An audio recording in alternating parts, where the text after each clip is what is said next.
Assalomu alaykum hurmatli tinglovchilar. Men Termiz davlat universiteti yuridik fakultet jinoyat huquqi va fuqarolik protsessi kafedrasi o'qituvchisi Nazarov Elbek. Demak, bugungi video dars orqali sizlar bilan mehnat huquqi fani doirasida mehnatni muhofaza qilish mavzusi bo'yicha demak batafsil ma'lumotlar berib o'tishga harakat qilaman. Bugungi mavzumiz quyidagi rejalar asosida amalga oshiriladi. Mehnatni muhofaza qilish tushunchasi, mehnatni muhofaza qilishga doir demak talablar, mehnat shartnomasi taraflari, demak taraflarning mehnatni muhofaza qilish sohasidagi huquq va majburiyatlar. Bugungi mavzumiz orqali demak mehnatni muhofaza qilish o'zi nima? Demak tashkilotlarda mehnatni muhofaza qilish bo'yicha qanday chora-tadbirlar amalga oshirilishi kerak? Demak mehnatni muhofaza qilish bilan bog'liq bo'lgan demak himoya vositalari va boshqa bir qator tadbirlarni amalga oshirish, bular qanday tadbirlarni o'z ichiga oladi? Yoki o'sha ish beruvchi va xodim mehnatni muhofaza qilishga doir qanday ularni demak huquq va majburiyatlari bor. Shu kabi demak savollarga bugungi darsimiz orqali javob olar ekanmiz. Birinchi navbatda O'zbekiston Respublikasi Bosh qomusi Konstitutsiyamizning demak 40-moddasiga e'tibor qaratmoqchiman. Bu yerda demak har kim munosib mehnat qilish, kasb va faoliyat demak turini erkin tanlash, xavfsiz va gigiyena talablariga javob beradigan qulay mehnat sharoitlarida ishlash, mehnati uchun hech qanday kamsitishlarsiz hamda mehnatga haq to'lashning belgilangan eng kam miqdoridan kam bo'lmagan tarzda adolatli haq olish, shuningdek ishsizlikdan qonunda belgilangan tartibda himoyalanish huquqiga egaligi demak konstitutsion norma sifatida mustahkamlab qo'yilganligiga e'tibor qaratishimiz kerak. Xo'p, bugungi mavzumiz bilan bog'liq qismlarga e'tibor qaratamiz. Har kim munosib mehnat qilish, kasb va faoliyatini erkin tanlash, demak xavfsiz va gigiyena talablariga javob beradigan qulay mehnat sharoitlarida ishlash deyilyapti. Ya'ni xavfsiz va gigiyena talablariga javob beradigan qulay mehnat sharoitlarida ishlash. Bunda demak xavfsiz mehnat sharoiti nima, qanday bo'ladi? Xavfsiz mehnat sharoiti demak tashkilotda demak xodimlar o'zini xavfsizligi uchun barcha chora-tadbirlar ko'rilganligi. Mana masalan qurilish tashkilotlarini oladigan bo'lsak, demak o'sha boshlarini himoya qiladigan demak xo'p kaskalar yoki qo'riqlash xizmati xodimlarini oladigan bo'lsak, ularni demak o'zlarining maxsus himoya vositalari bo'ladi. Ya'ni xizmat faoliyatini xodim amalga oshirish uchun unga demak yetarlicha xavfsiz sharoit yaratib berilgan bo'lishi kerak. Va yoki gigiyena talablariga javob beradigan qulay mehnat sharoitlari. Bu nima? Gigiyena talablariga javob beradigan demak xodim ishlayotgan tashkiloti albatta sanitariya gigiyena qoidalariga demak rioya qilingan. Demak hamma xizmat olib borayotgan joyi hech qanaqa bir ko'ngilsizlik keltirib chiqarmaydigan bir tozalik, ozodalik bor joyda ishlashni xohlaydi. Albatta endi bu demak har bir fuqaromizni konstitutsiyan demak huquqi hisoblanadi. Ish beruvchilarimiz esa demak ushbu normalar bilan, ushbu holatlar bilan demak tashkilotni demak bartaraf qilib tashkil qilib qo'yish kerak. Demak, mehnatni muhofaza qilish tushunchasi. Bu mehnat kodeksimizning 351-moddasida ham demak o'z aksini topgan. Mehnatni muhofaza qilish mehnat jarayonida insonning xavfsizligi, hayoti va sog'lig'i, ish qobiliyati saqlanishini ta'minlashga doir huquqiy, ijtimoiy, iqtisodiy, tashkiliy, texnikaviy, sanitariya, gigiyena, davolash, profilaktika, reabilitatsiya tadbirlari va vositalar tizimidir. Umumiy tushuncha bu yerda demak xodimni ya'ni insonlarning xavfsizligi, hayoti va sog'lig'iga demak ta'minlashga doir huquqiy, ijtimoiy, iqtisodiy. Huquqiy deganda biz mana ko'rib turibmiz, demak O'zbekiston Respublikasida bir qator qonunlar bor. Masalan, O'zbekiston Respublikasi mehnat kodeksining o'zida ham mehnatni muhofaza qilishga doir bir qancha normalar kiritilgan. Bundan tashqari mehnatni muhofaza qilish to'g'risidagi qonunimiz ham bor. Bundan tashqari demak har bir tashkilotda ish beruvchilar mehnatni muhofaza qilishga doir demak ichki normativ huquqiy hujjatlarni ishlab chiqqan. O'sha xodimni demak xavfsizlik qoidalariga rioya qilinishi bo'yicha demak ularni tanishtirishi va boshqa bir qator o'sha demak hujjatlari mavjud. Mana bu demak huquqiy jihatdan tashkil etish hisoblanadi. Keyin tashkiliy masalalar o'sha demak xodimlarni xavfsizlik qoidalariga rioya qilinishi bo'yicha ularni o'qitilishi, tanishtirilishi va ushbu xavfsizlik qoidalariga rioya qilish bilan bog'liq masalalarni demak qandaydir bir o'quv yig'ilishlarida taktik o'quv jarayonlarni amalga oshirishi bu demak tashkiliy tadbir sifatida ko'rishimiz mumkin. Demak mehnatni muhofaza qilish bilan bog'liq demak texnikaviy tadbirlar. Bu texnikaviy tadbirlar albatta tashkilotda o'sha yetarli darajada texnika va boshqa asbob uskuna deymizmi, shularni demak yetarli darajada ta'minlab qo'yilishini demak misol sifatida keltirishimiz mumkin. Yoki keyingi sanitariya gigiyena tadbirlari. Bu sanitariya gigiyena tadbirlari demak har bir tashkilot o'zini xodimlarini demak har xil kasalliklardan va boshqa salbiy holatlar keltirib chiqarmasligi uchun demak sanitariya gigiyena tadbirlarini demak tashkil qilishi, demak doimiy ravishda ushbu tadbirlarni o'tkazib borishi kerakligi nazarda tutilgan. Yoki keyingisi davolash profilaktika, reabilitatsiya tadbirlari. Davolash profilaktika tadbirlari bu mehnatni muhofaza qilishda demak asosiy bir tadbirlar sifatida e'tirof etishimiz mumkin. Bunda davolash profilaktika tadbirlari demak xodimlar demak xizmat faoliyati davomida qandaydir kasalliklarga chalinishi mumkin. Kasb kasalliklariga chalinishi mumkin. Ya'ni kasb kasalliklar deganda o'sha o'zini xizmat vazifasi bilan bog'liq bo'lgan doimiy ravishda o'sha kasbga ishlashi uni kasb kasalligiga chalinishga olib keladi. Masalan, deylik, mana tikuv sexlarida yoki paxta aniqrog'i paxta tituv yoki shu paxta bilan bog'liq sexlarda demak uni changi natijasida demak allergiya kasalligi paydo bo'ladi. Bu demak kasb kasalligi hisoblanadi. Yoki shunga o'xshash bir qator demak ishlar bor. Mana shunaqa kasb kasalliklariga chalinadigan xodimlarga nisbatan o'sha davolash profilaktika chora-tadbirlarini ko'rish yoki xodimlarni doimiy ravishda demak majburiy tartibda tibbiy ko'rikdan o'tkazib turish, bu ham demak davolash profilaktika tadbirlari doirasiga kiradi. Reabilitatsiya tadbirlari bu o'sha xodimlarni kasallikka chalinganda ularni joylashtirib, davolab, reabilitatsiya qilish yoki mehnatni muhofaza qilish bilan bog'liq bo'lgan holatlarda xodimlar demak qandaydir huquqlari buzilish holatlari yoki bo'ladigan bo'lsa, ularni demak huquqlarini tiklab yoki sog'lig'ini tiklab, mana bu holatlar demak reabilitatsiya tadbirlari vositalari hisoblanadi.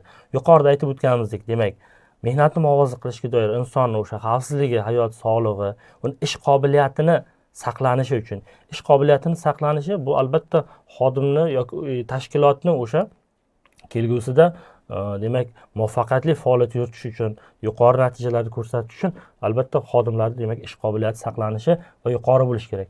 Ushbu holatlarni ish beruvchi ta'minlash uchun albatta yuqorida aytib o'tganimizdek, demak o'sha huquqiy, ijtimoiy, iqtisodiy, tashkiliy, texnikaviy, sanitariya gigiyena, davolash profilaktika demak va reabilitatsiya tadbirlarini amalga oshirishi kerak ekan.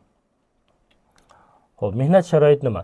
Mehnat sharoiti bu har bir tashkilotda xodimning ish qobiliyati va salomatligi ahvoliga ta'sir etuvchi omillar va ishlab chiqarish omillari yig'indisi bu mehnat sharoiti deyiladi. Ya'ni xodimlarning o'sha ish qobiliyati va salomatligi ahvoliga ta'sir etuvchi barcha omillar va ishlab chiqarish muhiti bular demak mehnat sharoitini tashkil qilar ekan. Texnika xavfsizlik qoidalari. Muayyan mashinalar, uskunalar, asboblar, binolar yoki boshqa ishlab chiqarish obyektlaridan foydalanish, ularni ekspluatatsiya qilish paytida qat'iy bajarilishi lozim bo'lgan demak talablar tushunilmoq lozim. Ya'ni texnika xavfsizligi har bir xodim o'sha tashkilotda mashinalar bilan ishlaydimi, asbob uskunalar bilan ishlaydimi yoki boshqa ishlab chiqarish sohasida ishlaydimi, tashkilot har bir xodimi albatta bu texnika xavfsizlik demak qoidalariga rioya qilishi, o'sha belgilangan nima deydi, yo'nalishdan chiqmasligi nazarda tutiladi. Ishlab chiqarish sanitariya normalari. Ishlab chiqarish sanitariya normalari demak qoidalari, sanitariya gigiyena normativlari deganda demak ilmiy tadqiqot va boshqa muassasalar tomonidan ishlab chiqiladigan O'zbekiston Respublikasining bosh davlat sanitariya vrach tomonidan tasdiqlanadigan normativ hujjatlar tizimi. Bu demak ishlab chiqarish sanitariya normalari hisoblanadi. Ish joyi bu demak xodim bevosita yoki bilvosita ish beruvchining nazorati ostida bajarishi, demak ish bajarishi lozim bo'lgan demak makon, joy bu ish joyi hisoblanar ekan.